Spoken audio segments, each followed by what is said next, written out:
Skarloey had been to the works to be mended. He felt much better.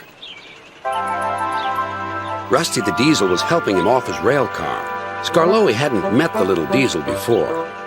Rusty seems a kindly sort of engine, he thought to himself. I help to mend the line and do odd jobs, explained Rusty. I hear everyone is looking forward to seeing you again. Come on.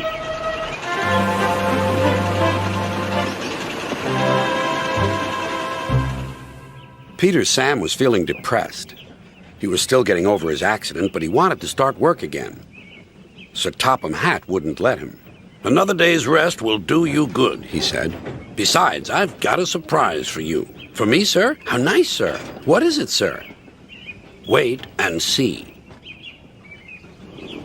The surprise was Skarloey. Oh, said Peter Sam, I'm glad you've come home. They lit Skarloey's fire and he sizzled happily. I feel all excited, he said, just like a young engine. Now tell me all the news. I see you've met Rusty, said Peter Sam. Yes, I like that diesel. So do I, replied Peter Sam. It's a pity Duncan doesn't. Who is Duncan? He came as a spare engine after my accident, replied Peter Sam. Is he useful? He keeps busy, and I'm sure he means well, but he's bouncy and rude. He sings and sways and swivels around. His drivers call it rock and roll. I understand, said Skarloey gravely. His driver interrupted.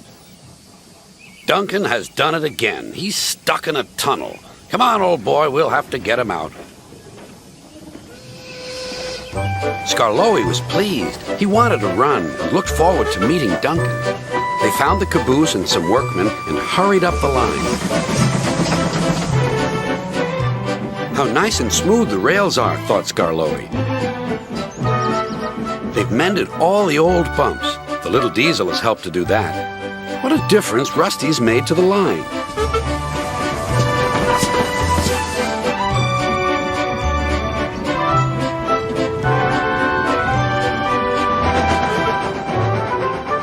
Quite soon they found Duncan. He was stuck at the far end of the tunnel, and he was very cross. I'm a plain, blunt engine. I speak as I find. Tunnels should be tunnels and not rabbit holes. This railway is no good at all. Don't be silly, snapped his driver. This tunnel is quite big enough for engines who don't rock and roll. It took a long time to clear away the rocks and set Duncan free again.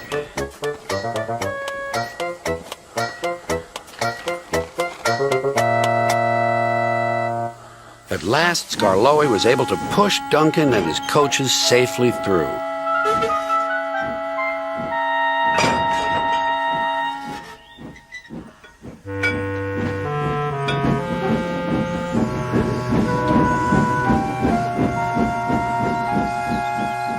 The caboose was left on the siding, and the workmen stayed to make sure everything was safe.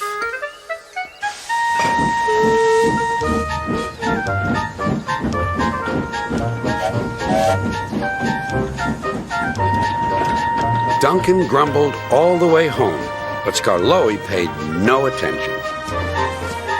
Later, Sir Topham Hatt spoke severely to Duncan. Listen to me. There is nothing wrong with that tunnel. You stuck in it because you tried to do rock and roll. Tunnels are not dance floors, and you are not a pop star. Then Sir Topham Hatt gave his full attention to Duncan's funnel. If it happens again, he ended ominously, I shall find ways to cut you down to size. In other words, your career is on the line. Need I say more? Duncan thought Sir Topham Hatt had said quite enough, and he remained completely silent and still, for at least a whole evening.